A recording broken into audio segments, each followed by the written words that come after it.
I experienced the absence of all things. It was this incredibly beautiful, incredibly peaceful, what I would call void. It was like going out into space, but there were no stars. There was no thought. There was no emotion. There was no physical experience. It was like all of the neurological structure sort of evaporated. And whatever it is that I was this thing, no visual, no sensation. After I experienced that and I was brought back to this world, one of the things that I sort of immediately realized was how incredibly precious life is, how fragile.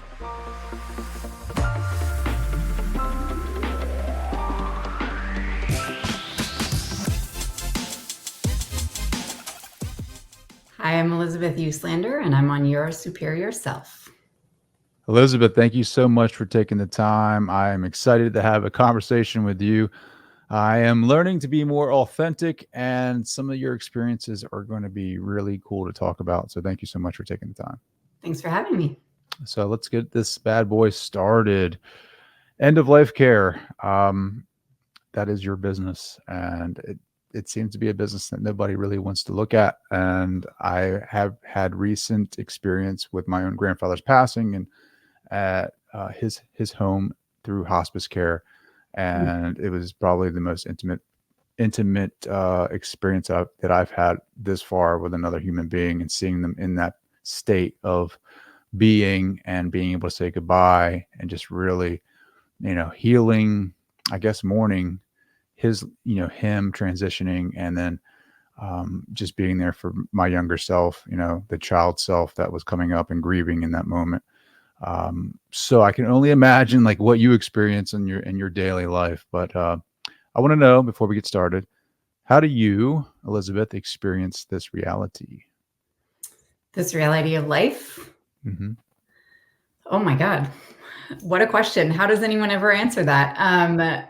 You'd be surprised at some of the answers. Yeah, I bet I would.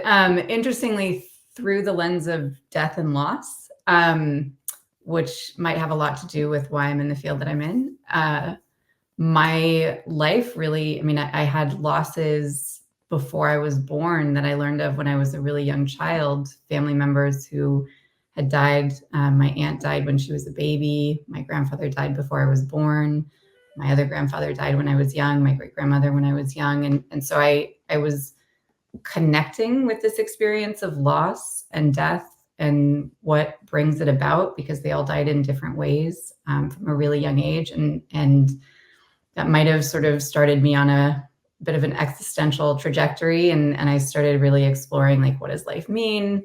Looking for answers, studying a lot of philosophy and theology, becoming a spiritual counselor and a social worker, trying to find my way. And it really all kind of boils down to there are no answers, and being in relationship with death has really made my life a lot more vibrant. And the depth of like sorrow and suffering, the intimacy, for example, that you talked about in the journey with your grandfather, those are the things that have really informed how I live my daily life and who I am in that space. And so, yeah, life through the lens of death is definitely the short answer. Life through the lens of death.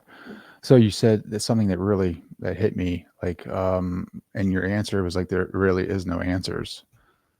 Like, how do you navigate those waters? Just existentially, if there's no answers, like, is there truth in that? Right. So if there are no answers, there are no answers. So I don't know. But Nietzsche always said, question everything, including me. Right. And I think that that's a pretty good approach to life, is to really question everything. I had this really extraordinary experience when I was younger. One of my very best friends, Molly, we lived together and we were on a walk. I used to live in Washington, D.C. We were walking through the city, incidentally, with our landlord's dogs, and it was snowing, and it was this like perfect, quiet, gentle, no one was around, and we were having this really intense conversation. And I was always asking why. I always wanted to understand why.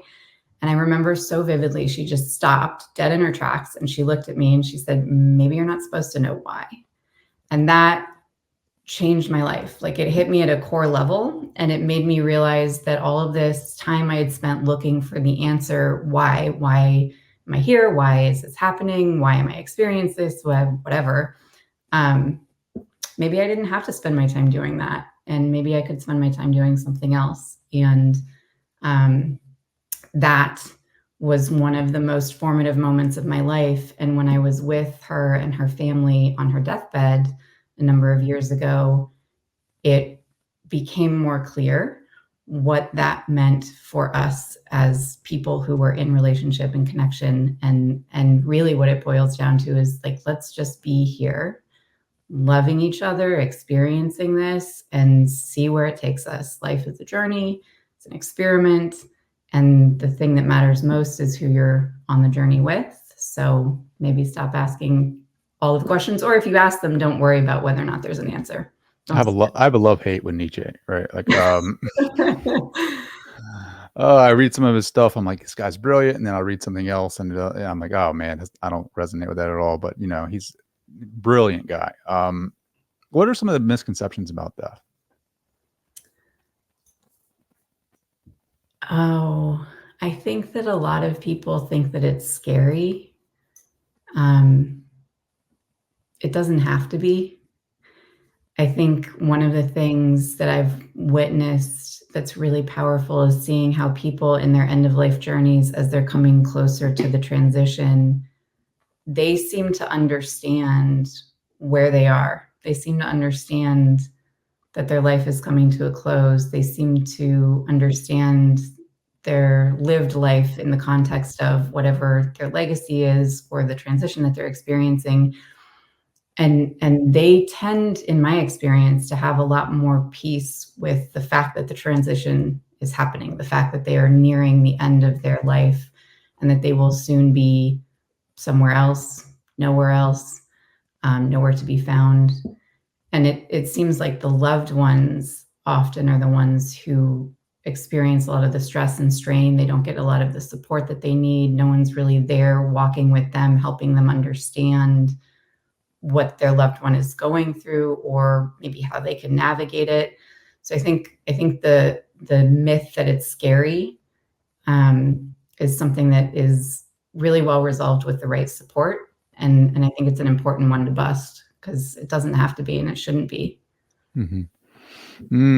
I think it's just so fascinating, some of the phenomena that's associated with hospice, I guess, or end of life care, with the patients and clients that go through that.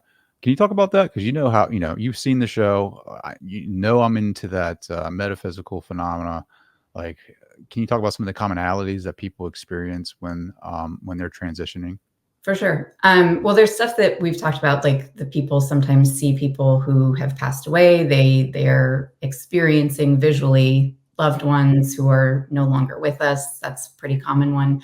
I think one that you might be interested in, I don't know, I've not heard anybody else talking about this, but it seems to me, on the basis of my experience, and I have no data to back this up, but a lot of lived experience. It seems to me that in the same way that our beliefs shape the way that we live and the experience we have of life, they also shape the way that we die and the experience of death.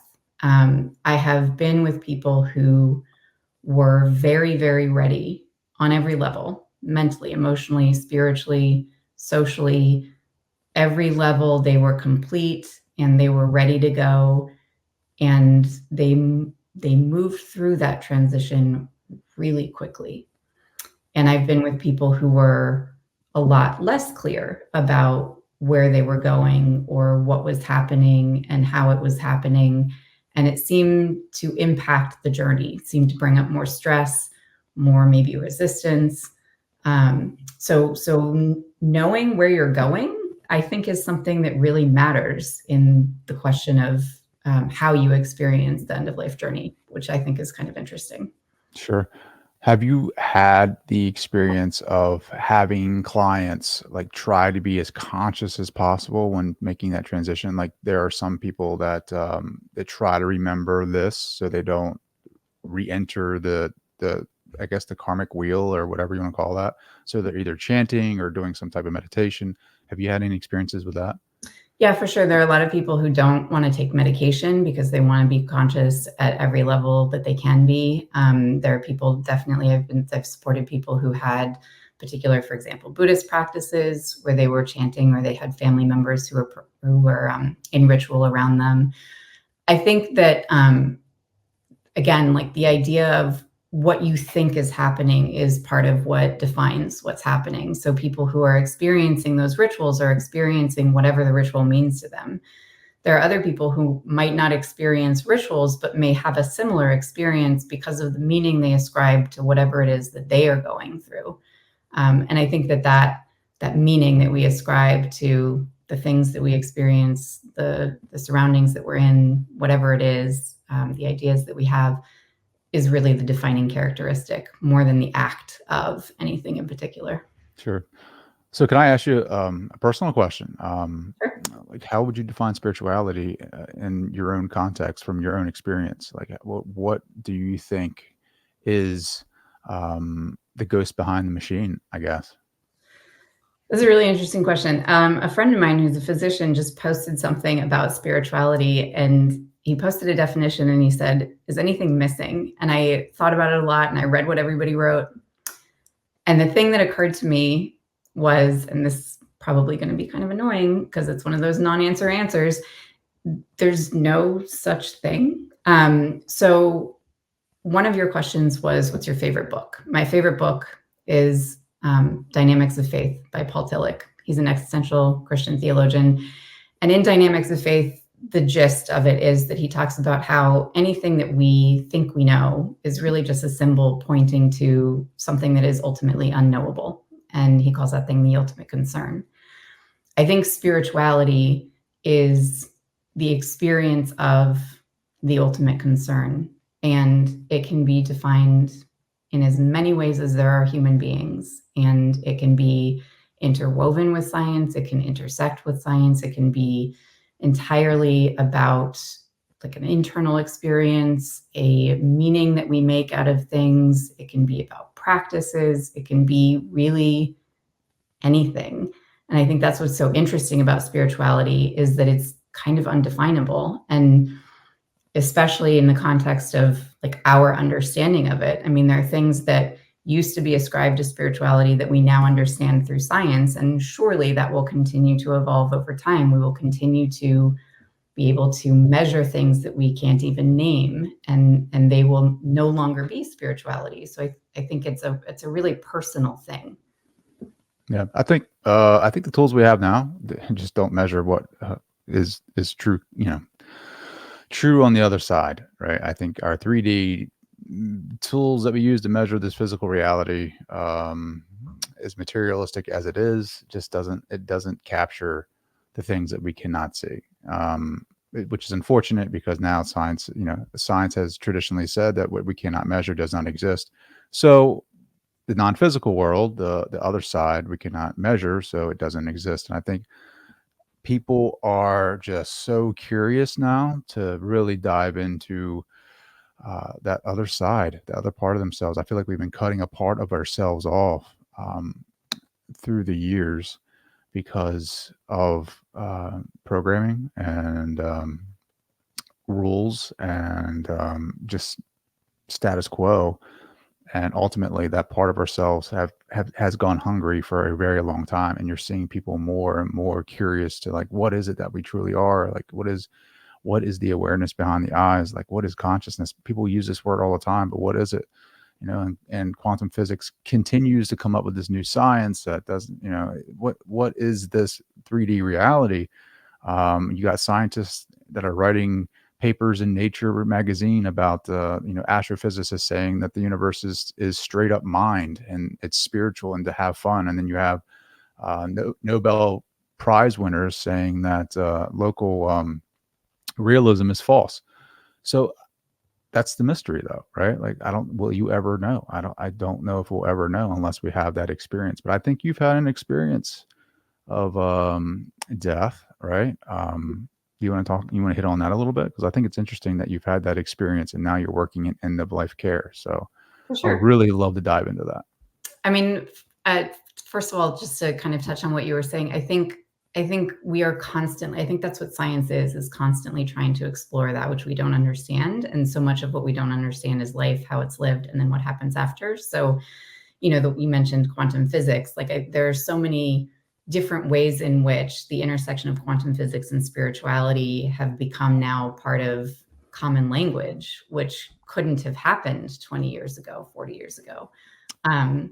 Just breaking that paradigm. It's breaking that status quo. It's breaking the dogma that's associated with some of the institutions that get paid or has biases towards keeping a certain viewpoint, right? Well, and even in science, like academia is there are a lot of ways in which it's hard to get outside the box if you're in the box or trying to change the box. Trust me, I know, I get it. I'm going back to school for psychology, and some of my concepts that I throw out there in class are kind of regarded as, woohoo and not scientific. So it goes untouched essentially.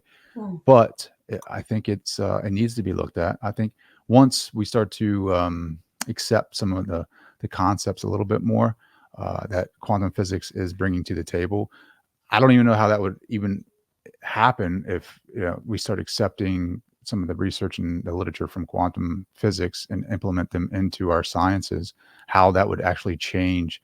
I mean, academia. I don't even know what that would look like. I'm fascinated by that. I think I'm excited about that, but just to see it like in psychology alone and how that would change some of our counseling techniques and some of the research about like personality disorders, schizophrenia. Like, are these people actually diving into different dimensions?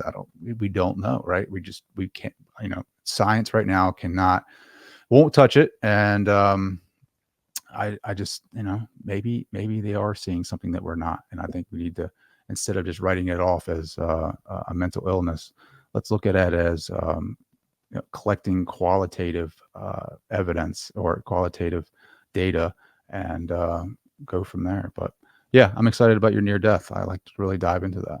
Cool.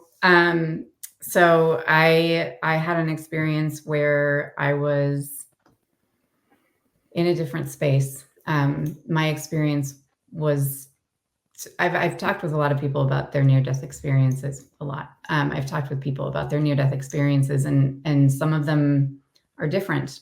Some people see a light. Some people experience a voice or some other visual thing. I experienced the absence of all things. It was this incredibly beautiful, incredibly peaceful, what I would call void. It was like going out into space, but there were no stars. And it was like floating, but there was nothing holding me, no water. And it was exceptionally peaceful. And there was no thought, there was no emotion, there was no physical experience. It was like all of the neurological structure sort of evaporated, and whatever it is that I was this thing, no visual, no sensation other than comfort, really deep peace and comfort. And after I experienced that and I was brought back to this world, one of the things that I sort of immediately realized was how incredibly precious life is, how fragile, and how peaceful and actually potentially wonderful death is or could be. But how, in light of that, everything that I experience in life is more important than I ever realized it was. Not to be taken more seriously, because I was really good at that. That was not the issue. Too much of that. But to really value each moment, to really be in this experience, which is fleeting and defined by the absence of it at some point. May I ask how how do I say this? How did you die but not die? Like, you know what I mean? So I ended up in the hospital, and they had a bunch of tubes in me, and so I was out for a little while, and then I was back, and then I was not happy about the tubes, and then they kind of sedated me, and then it all unfolded. Wow. it was, yeah, not fun, not pretty, but really powerful. Sure. Yeah. Yeah. I mean, so was this recent? Was this years ago? Like Years ago, years years and years ago? ago. So And how did that change your philosophy on life? I mean, you said that you took things more, I guess you appreciated life more, but as far as like spirituality, how did that change? so interestingly, like consciously, not a lot changed in the moment other than I really love my family. I'm really glad that I'm here and I want to make the most out of being here. It's actually more in hindsight that I can see what changed. The questions that I was always asking and the decision that I made to sort of stop asking them and just keep experiencing and see what happened. The questions evaporated. It was like all these things that mattered about how does this work and why does it work that way. It's still fun to explore. I mean, I still, I went and got 2 master's degrees after that happened. Like I still wanted to learn more. I still love learning and I still love exploring and I still love asking the questions, but the need for the answer, the attachment to the answer just evaporated completely. Hmm. And the experience of being here, learning about whatever it was that I was exploring, experiencing, being present with my loved ones, which is huge. It just became more palpable, more somatic, more conscious. I started registering things that I was experiencing, like the smell of the flower, the sunshine on my skin, the cool water on my toes when I walk into the ocean. Like all of those things just started to become more clear. And then I started these little building blocks where like first it was just those things, and then my daughter's smile and the sand in my toes and all these little things started to build and build and build. And that was many years ago. And now it's sort of like my whole self is constructed around this experience of, as Confucius said, we all have 2 lives, and the second one starts when we realize we only have one. And that was very much my experience. So did you know that you had died? No, No. So there you was just had there this was like experience. nothing. I mean, I must have been somehow conscious because I have a memory, I guess, of something. But it was not, I didn't have any sensation. I didn't have any like visual or auditory input. I wasn't experiencing it. I just somehow am connected to an awareness that it was. Hmm. Some people have experienced that, right? Like the void, but the void, can you describe a little bit more like what that felt like? Well, crudely, uh, one of my best friends used to say that taking heroin was like feeling God's warm embrace, and I think that that's the closest I've ever heard of a description to what I experienced. It was just so incredibly peaceful. Like if you've ever been scuba diving and you're under the water and all of a sudden you're just floating and you realize that you're surrounded by a different world and you don't even notice that you're moving or you're not moving or that you're breathing or not breathing. You just are there in this incredibly gentle way. It's like that. It's this very, very gentle experience of nothingness. And from that, I was able to also support myself in really interesting healing modalities. So I used to have a lot of trouble with certain early childhood experiences that I had, and had worked really hard to get past them or get through them or deal with them or heal them or whatever. And after this experience, one of the things that I did was I had a long time practiced meditation since I was a kid. So one of the things that I did was a visualization with myself where I guided myself in experiencing my experience of this world as sort of like above this certain water line, and the experience of the void is everything below it. And all of the challenging experiences I had were above the water line. And I just went point by point by point, everything that I suffered, and I experienced it as me, like the human being that was there when that was happening and all of the suffering that came from it and all of the ideas that came from it. And then simultaneously as this awareness in nothingness. And it changed my perception of the experience dramatically. Like it gave me a perspective that allowed me to remove myself from the first person struggle or suffering or pain or sorrow or frustration or anger or fear or whatever it was, and realize that those things were happening simultaneous to this other thing that was just was, not even happening, it just is. And so I started to integrate that. That's part of how I started to integrate and like heal past harms and integrate this death experience into my life experience, and hence life through the lens of death. Oh, I love that. So some would say the void would be the God source, essentially, right? Like that Yeah, that there are lots of awareness. names for it. That would be Yeah. one of them. The nothing, the nothing. That's I mean, it just still blows my mind. Like people that I talk to that have this experience of the nothing, but still having an awareness, right? Like how those two are Right. closely associated. Like how it's like, how can you be nothing, but then also be aware that you are nothing? It's I mean, and the thing that's fascinating to me is there was no other awareness, right? Like it's not like I was thinking to myself, "Oh, I'm in the midst of nothing." There was no thought pattern associated with it. There was no sensation associated. I didn't feel like, "Oh, I'm floating, I'm falling away. There's something adrift." Like there was none of the five senses were involved. None of the cognition that is typically part of the processing of the five senses was involved. And yet somehow there was this knowing subsequently that that was what it was.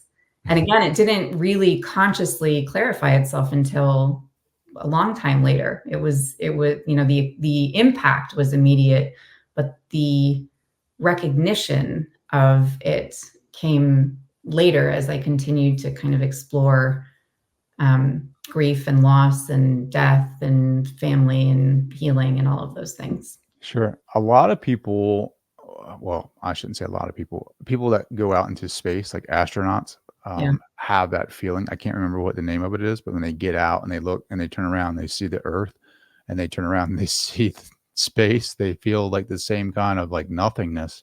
And they come back and they look at Earth and they see life.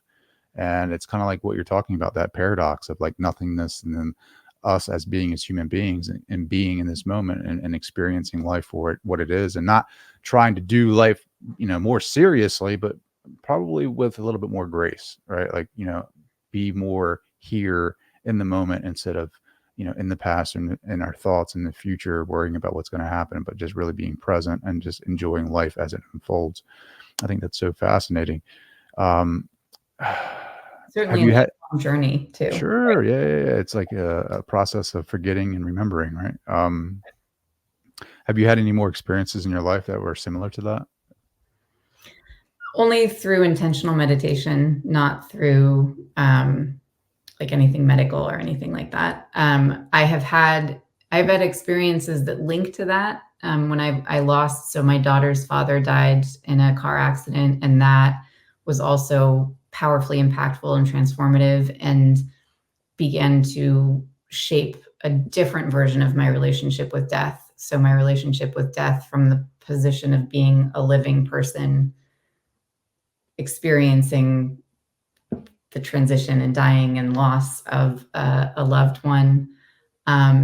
So I guess that was an evolution of it to a degree. And that also took a long time to move through and to experience and to process. And similarly, I mentioned my friend Molly, who I was with, and that was also very powerfully impactful in my awareness of my relationship with life and with death and with transitions.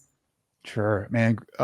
Like just going back to losing my grandfather recently, like Mhm. what's the best advice can you give someone who's grieving right now? Right. People, like, we tend to run away from our feelings and emotional processing of hard things, especially grief, especially men.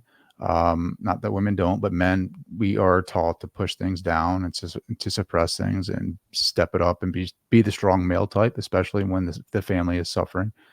And my wife lost her brother a year ago. So like I've seen death up close, and grief is tricky because like I didn't think I would experience it the same way that I have. It's actually it's surprising to me because I feel like I'm healing the younger version of myself, and I'm also healing the younger adult self and the present self. And it seems like they're just different waves of grief that continue to flood in. Like, what's your best advice for people that are experiencing grief of of losing a loved one? Oh, there's so much. Everybody's experience is different, and so I think, being really willing to meet yourself wherever you are, and some people have a lot of emotions and it's really hard to function. Some people have no emotions and don't really know why, and a thousand things in between. What you were talking about, I call it the spectrum of escape. We often are taught to push things down, push them away, try distracting ourselves. And sometimes that can be valuable.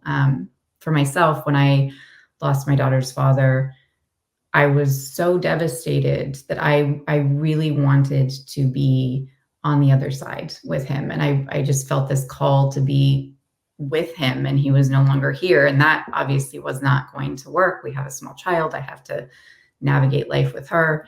And so turning the volume down, turning the volume off at times was something that I needed to do just in order to get through a day. But then when I was ready to deal with the grief, when I was ready to be with myself in that deep sorrow, having support, creating space for it, doing creative things to help move through it, writing, journaling, speaking about it, connecting with people who'd experienced it. I talked to a lot of other people who had lost loved ones and asked them, what did they do? How did they deal with it? And different things, felt really good to me. And so I tried those things. I think if there's anything I know, it's that every single grief journey is unique. Each person that we lose, each time that we go through a loss, like it's always different. And I think what you're describing is something that I've experienced too, which is that grief can be a powerful medicine. You are meeting yourself in all of these different spaces of grief in your life. And grief isn't just about losing a loved one. It's not just about someone dying. It's about the loss of innocence and the loss of connection and the loss of understanding and all of these different losses. And there's so many. So for me, this really deep, guttural, devastating grief forced me to confront myself in all of those sort of unmet losses, and has been an incredibly powerful healing tool for me. Hmm. I think two of the simplest things that have really helped me and a lot of other people that I've worked with, one is thinking of what that person symbolized to me, and how I could maybe bring that more into my life by being more of whatever it was. So like with my friend Molly, it was this unconditional love, and the question of, why, maybe you don't need to know why. And so really deepening my embodiment of choosing love, no matter how much it hurt, no matter how hard it was, just being willing to be that love. And the other thing is the evolution of relationship. So just because the person is gone doesn't mean the relationship is over. And so this was what I learned from the loss of my first husband, which is I still have a relationship with him, not just with the past version of him and the relationship with my memories, but I have a conceptual relationship and an understanding and an evolution of our connection that works for me. And different people have different ways of doing that. That's one of the reasons the question of spirituality is so interesting, because there are like doctors that I've worked with who want to know how to connect with their lost spouse, and we have to do it on the basis of, quantum physics, literally, and particles, and understanding that the possibility of a particle being somewhere nearby is like holding that person's consciousness is part of how they can wrap their head around it, versus other people who experience a spirit that maybe they feel with them, or some other kind of conceptualization of presencing with the person that you've lost. So really embodying the legacy and the evolution of relationship are two of the tools that I think have been most helpful for me and a lot of the people that I've worked with. And just realizing that it can be a healing journey, not just a grieving journey. How many transitions do you think you've been a part of? Oh, I don't know. Tens, 100, I'm not quite sure. Yeah. Yeah. It's been 10 years of being bedside with lots of people as they die, in lots of different ways. I haven't really been counting, sorry. Well, yeah, I mean, it's pretty morbid question, but I guess I'm just curious to like, because in Western culture, like we hide death, right? Um, Closed caskets. We're only allowed to be, when growing up, I never saw death. I was hidden from it. And Eastern cultures, it seems to be a little bit more, um, Communal. yeah. So I'm just curious to like your experiences with that, with the families, with the person. Like, are there shared death experiences with Oh, for that sure. you've seen? Like people like Dr. Raymond Moody talked about his mother passing, and he was actually like saw her stepping into the light, and so did like his siblings. Like, have you had those type of experiences where families were seeing the individual like transition going to the other side, or any of that type of phenomena? For sure. I've actually personally experienced some really interesting ones. I've had a few family members sort of ask me if I was seeing anything or experiencing anything because they weren't and they wanted to. A few family members and also the transitioning, the dying person, who experienced those sorts of phenomenon. My husband actually, Dr. Bob Uslander, he's a physician. He was an emergency medicine doc, and he then transitioned into palliative care and end of life care. And he's been with hundreds of people who have died, and with many of their loved ones at bedside. And I think the thing that, if, as we've talked about these things together, because we talk about that a lot, and we've been with a lot of people together as well.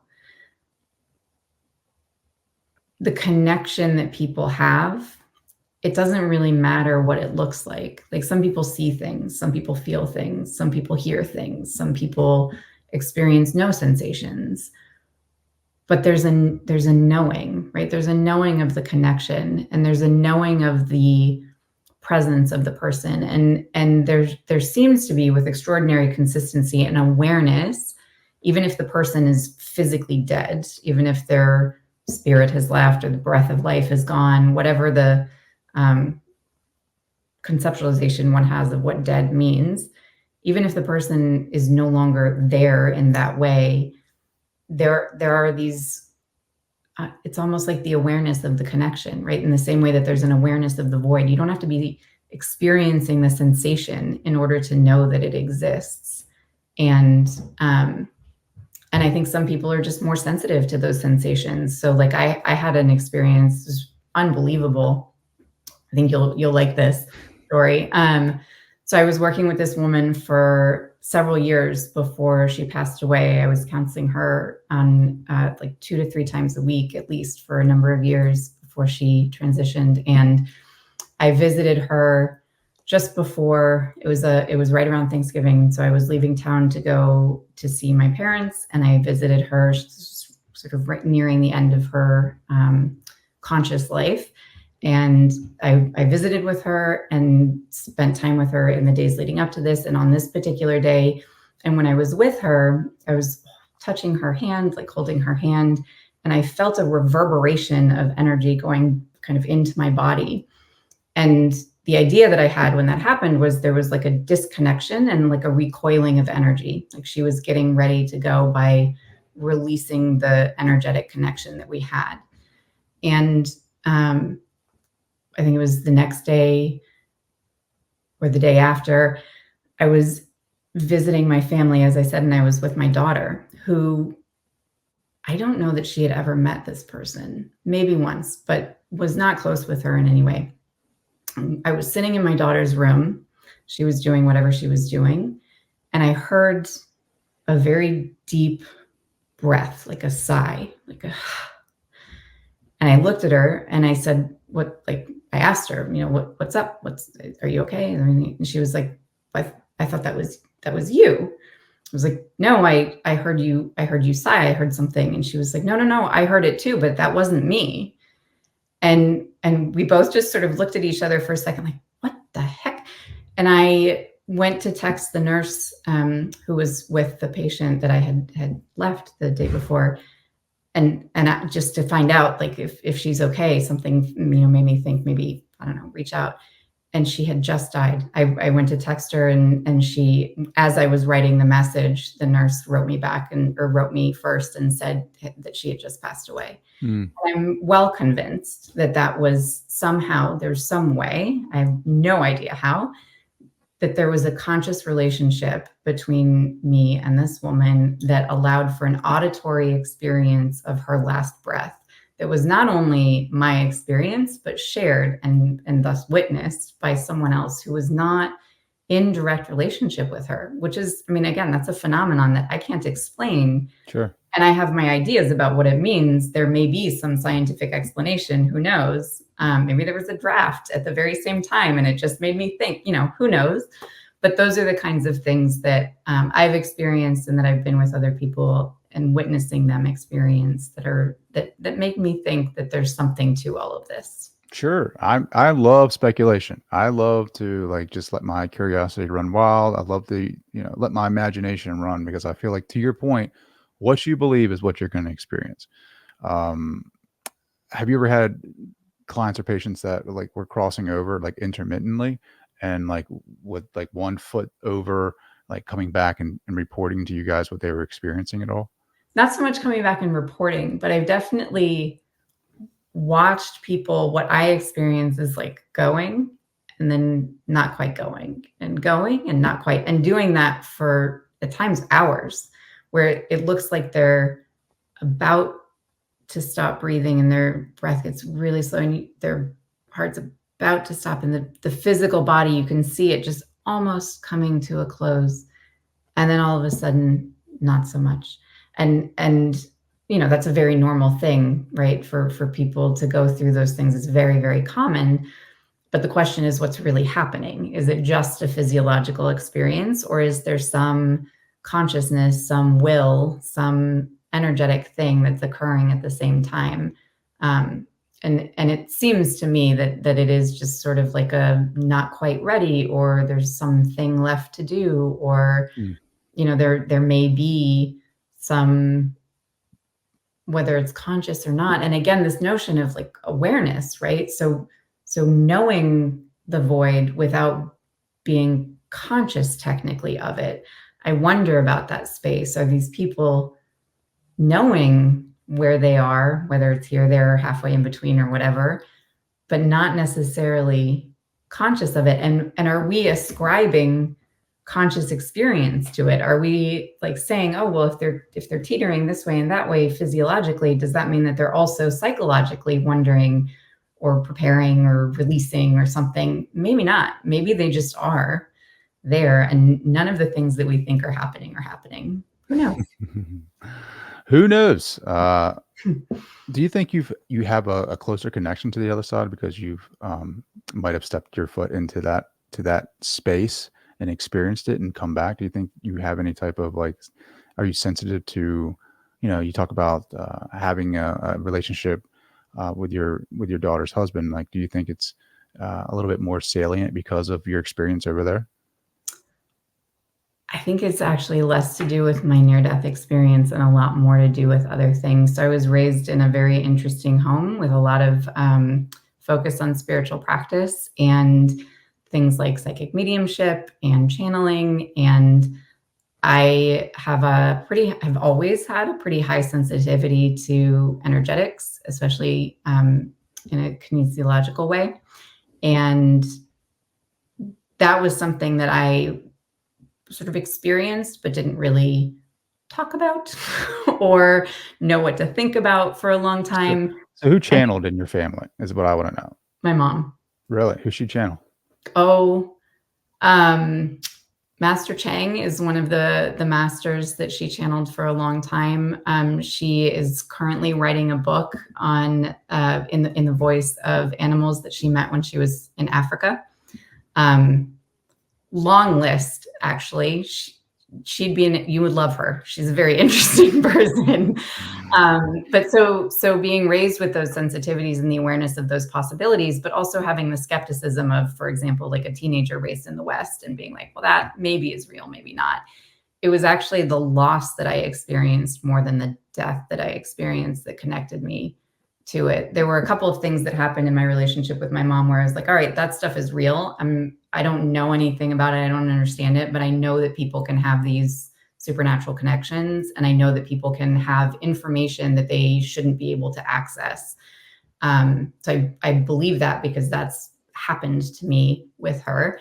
And then the experience of losing my daughter's father and trying to grapple with that loss and whether there was a connection and how to experience that, how to conceptualize it, look for it, not look for it, just really grappling is a good word.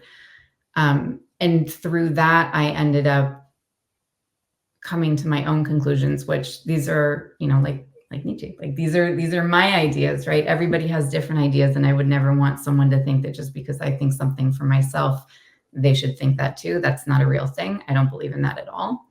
And I like to not talk about my ideas because I like to meet people where they are. And it's a lot harder if they think that I have some Well, I sort of. think it's important to state what we believe. I think Right. standing strong in that, and I hear you 100%. You don't want to influence someone else's, intellect or curiosity or anything like that to sway them to believe one way or another. But I think you got to stand in your truth.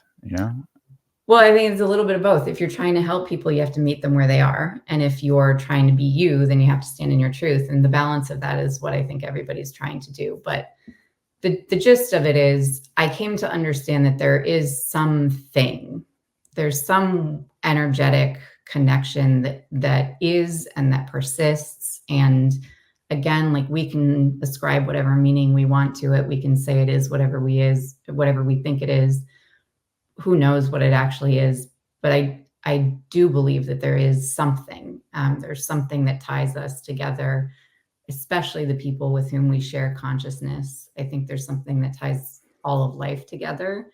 And I think that thing, whatever it is, persists indefinitely. And the shape or form of matter and life that we experience is not definitive of that thing.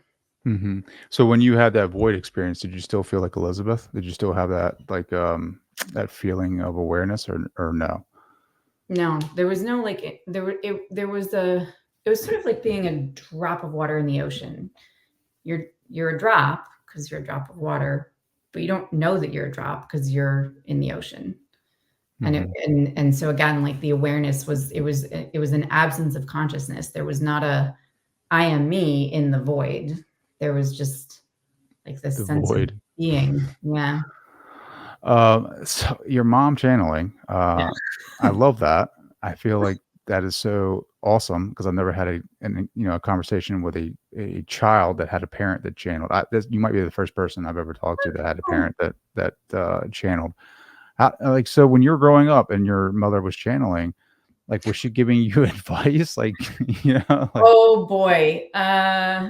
My upbringing. So my mom, when I was about 4 years old, she started a journey, a spiritual journey. I guess you could call it, because it was not a professional journey. It was not an academic journey. It was not the journey that she had previously been on. And she started not just seeking, but experiencing and discovering. That's what it is. She started discovering herself and all of the ways of being in this world that maybe she hadn't thought of or been connected with or known before. And she started exploring different paths towards that discovery. So like when I was 4 years old, I had a Hindu guru because she had a Hindu guru, and we practiced Hindu meditation, and she read me the Ramayana as my bedtime stories. And that was that portion of the experience. And then not long after, I had a Lakota Sioux shaman because she had a Lakota Sioux shaman, and I learned the various practices from her tradition, and she did some really powerful healing. I had a benign tumor, and she worked with my body and the neurologist, neurosurgeon to help heal that, and that was a very powerful experience. I had a lot of different experiences through my mom with all of the different traditions that you can imagine, basically. And that's part of what sparked my interest in them. And then I took that on my own and started studying, especially the Eastern traditions, really intensely. And at the same time, she was beginning to connect with and channel Master Chang. I don't remember the details of his origin story or anything else, but I remember hearing a great deal about him from her over the years, and different things that he taught her and ways that he helped her understand life. And these were things that she offered to me. And she raised me this sort of the same way that I'm talking, which is like, these are possible things that you can explore, and they may or may not suit you, and they may or may not be true for you, but maybe this. So I spent a lot of time learning about her discovery and her explorations, and connecting with the people who were helping her along the way, and guiding and mentoring her. And they often would take me into and guide and mentor me. So it's very interesting. That is very interesting. I love channels. I love talking to psychic mediums. I love talking to, because they're grabbing our attention and saying there's more to this reality than what we think. If you're able to connect with something that gives you information that enhances your life, right? And you wonder, what is that? Or you talk to a psychic medium who can connect with someone who's passed and give you evidence that it is them. What is that, right? Or you have this miraculous healing of a benign tumor without traditional medicine. What is that? Together. They did it together, but yes. But still, I mean, there's so many stories of miraculous healings. It's, so what is it? What is it? Is it the belief or the intention? What is it that is really holding us back from empowering ourselves here to really take hold of this reality and live the lives that we want or desire or most resonate with? Because I feel like a lot of us, including myself, get stuck in belief systems and become a prisoner or a victim. And then we're on our deathbeds, having a lot of regrets and I wish I'd done this more. I wish I'd done this. And I mean, do people, and this is like total curiosity right now, like, do people ever talk about what they should have done when they're on their deathbed? Like, I wish I had done this. Are they surrounded like by the ghosts of what they could have been? And do they ever talk to you about that?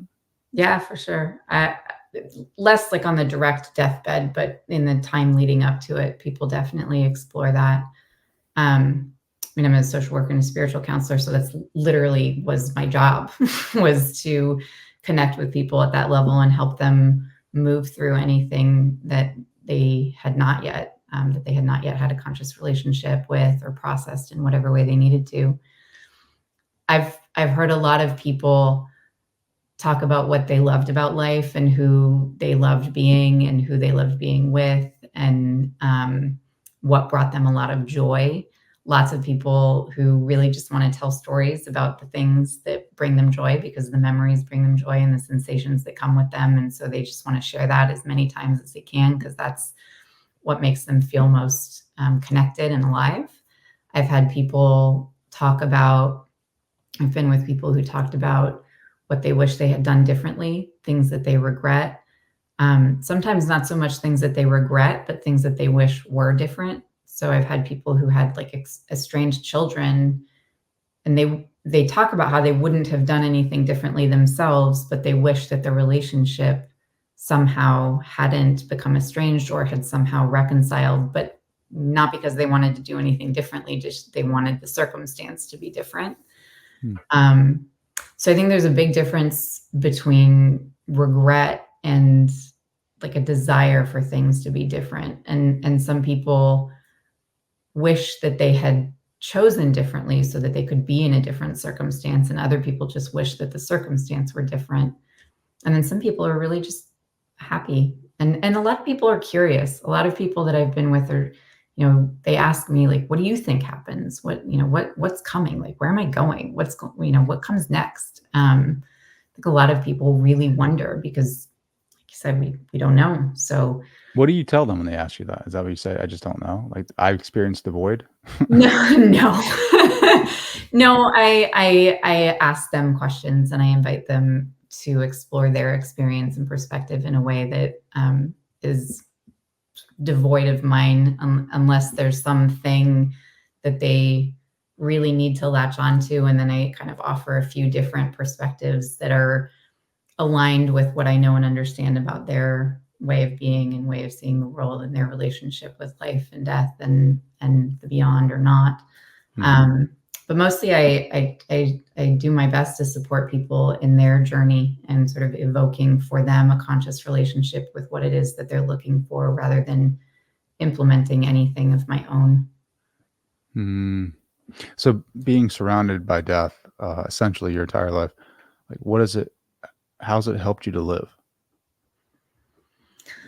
I think it didn't in a lot of ways at first, until I came into a relationship with it that was accepting. So I think it was really hard. Like the losses that I experienced or was in relationship with as a child were really painful. Like I lost my great grandmother and I didn't get to go to her funeral, and I was devastated because I wanted to be there so badly and I didn't get to be a part of it. And looking back, I understand that being a part of that ritual is a really valuable opportunity.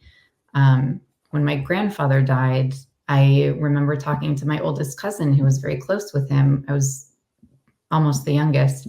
And he talked about how they used to have these incredible conversations. My grandfather was a minister and a professor, and they would talk about history and religion and all of these different sociological things. And I really longed for that. And I also remember feeling sad that I didn't have as deep an emotional connection with this person. Like I loved him and I knew him, but I didn't know him and experience the depth of the loss the same way that my parents did, some of my cousins did. And I remember thinking how important it is to be close to family and to show up for family so that those bonds are strong, and that there's never an experience of loss without knowing that that connection exists. So a lot of my experiences with death kind of shaped how I thought about my relationship with life and other people and the world and where I was going, until I started to have my own experience with death, and then later experiences with loss. And then it started to all kind of integrate differently. Instead of being like a one-off impact, it sort of started to have this global awareness throughout the course of my life of how all of these different things threaded together. And that's what really shifted. And who knows? I mean, I have hopefully a lot of life to live, so God knows where I will be in my understanding of this tomorrow or in 20 years. But it seems like they're all sort of threaded, these experiences together somehow, and they all help each other in some way become more clear or more conscious or more connected to whatever it is that it's trying to do. I really feel like life is living through me, and the experience of death is no different or separate from that in any way. Life, like I said, through the lens of death, like it's just doing what it's doing, and we're here for it if we're lucky. Sure. I think just with my experiences in meditation and just some of the altered states of consciousness that I've been able to achieve through like binaural beats or different, technologies. I feel like, and I'm just speculating here.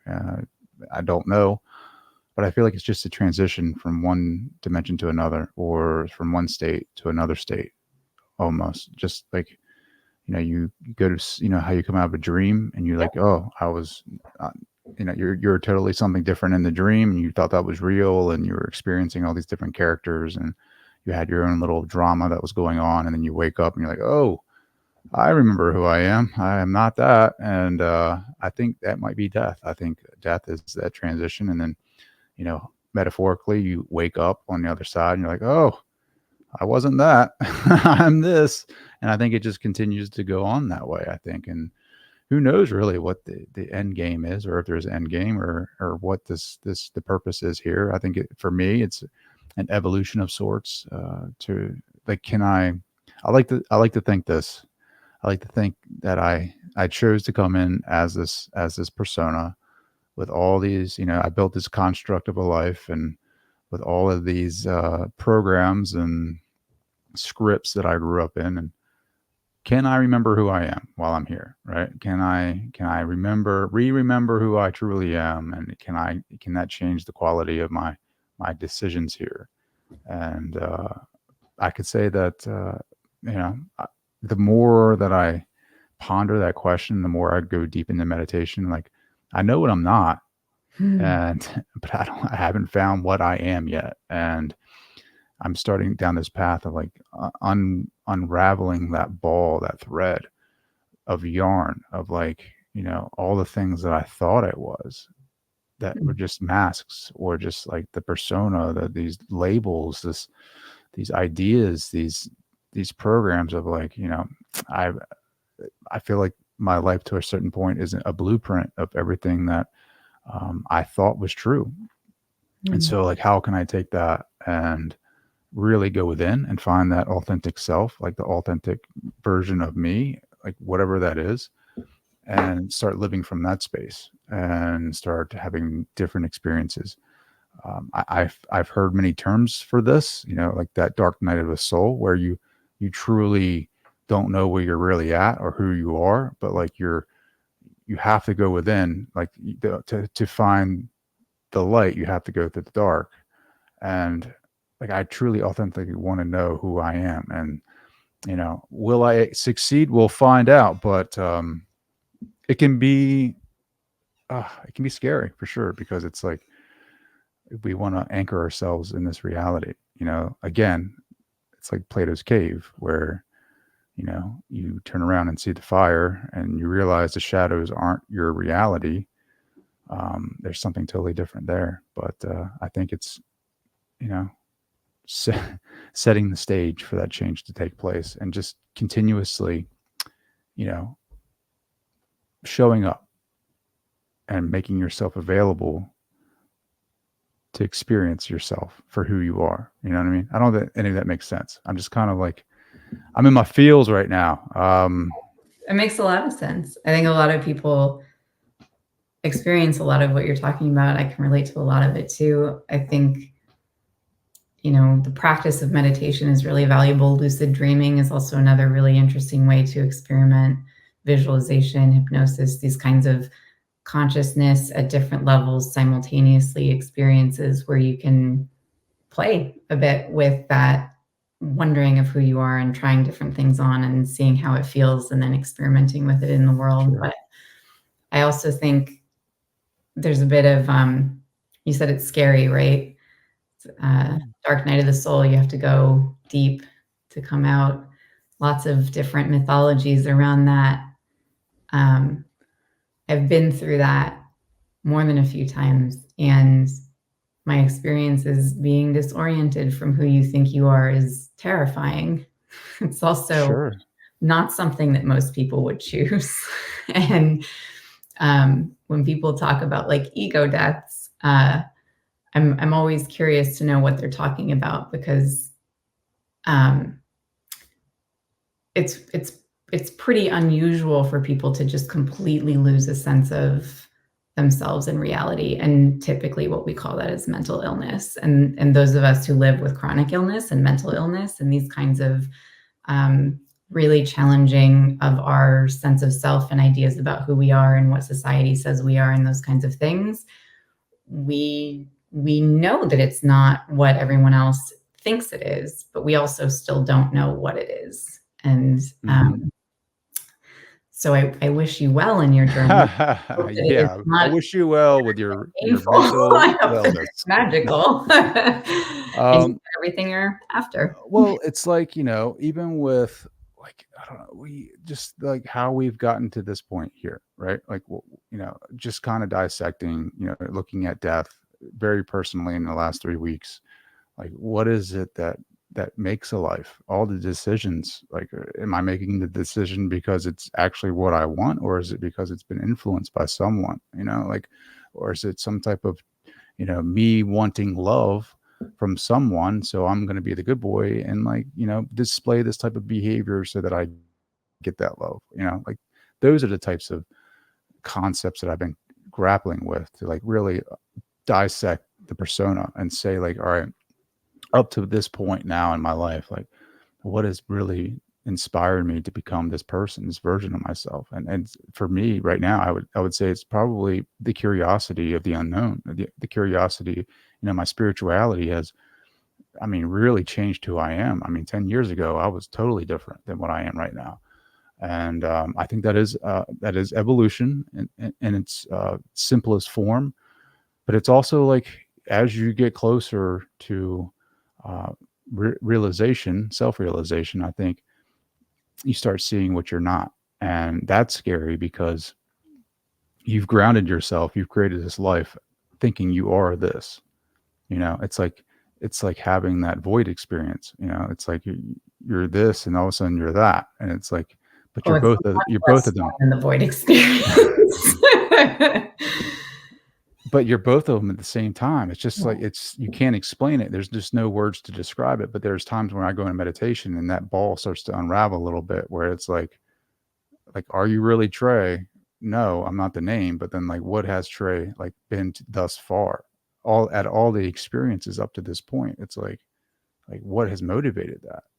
I don't know if that makes sense, but Yeah. that's where I'm at. It's like dissecting that, and it's kind of like, all right, so how do I want to experience life moving forward?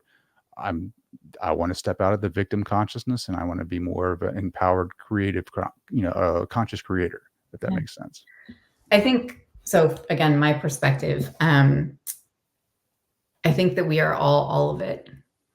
And I think what you're describing is coming into a conscious relationship with these paradoxes. Like, you are both the Trey that you are becoming and the Trey that you have been. You are both the authentic, whatever that means, version of Yeah, yourself, and the influenced or programmed or whatever version of yourself. You're the powerful, brilliant, bright, curious soul. You're also the small, suffering child. I don't think that there is a single person on this planet who doesn't have the ability to experience all of it.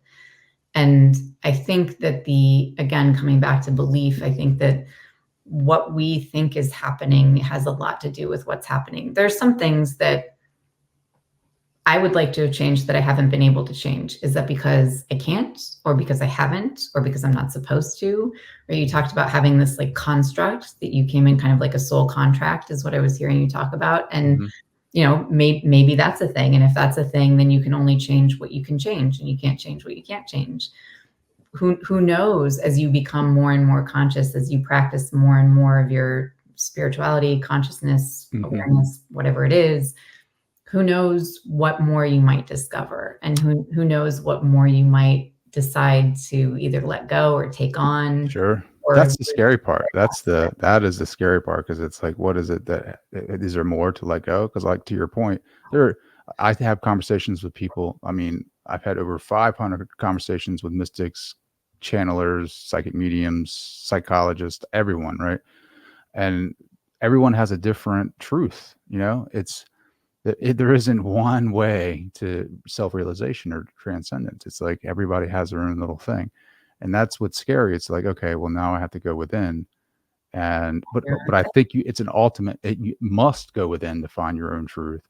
And that's what's scary. It's because, like, ooh, what is there? And I'm not trying to scare people off or whatever, but I think it's important that people do the work, and that's a part of it. It's like, that's the shedding of this. That's the shedding of uh taking the layers off and getting down to the original source of your essence. It's like really, getting in there and doing the work. But Well, and even Yeah. that I think has to do with what you think it is, right? Like when you come into conscious relationships with these other versions of you or parts of you, and you make decisions about whether you're taking them on or letting them go, that has a lot to do with who you think you should be, which has a Yep. lot to do with who you've thought you were supposed to Mhm. be. And like, it's all a It's a bit, circle, isn't it? yeah, a little bit. Well, spiral if you ask me, but yeah. A vortex. We need to get Master Chang on here. Uh, Elizabeth, this has been awesome. I can't thank you enough. How can people connect with you? How can they find out more about what you're about and connect with you if they need to? So our website is empoweredendings.com. We have a medical practice, an institute, and a charitable foundation to support people in palliative end of life and grief care.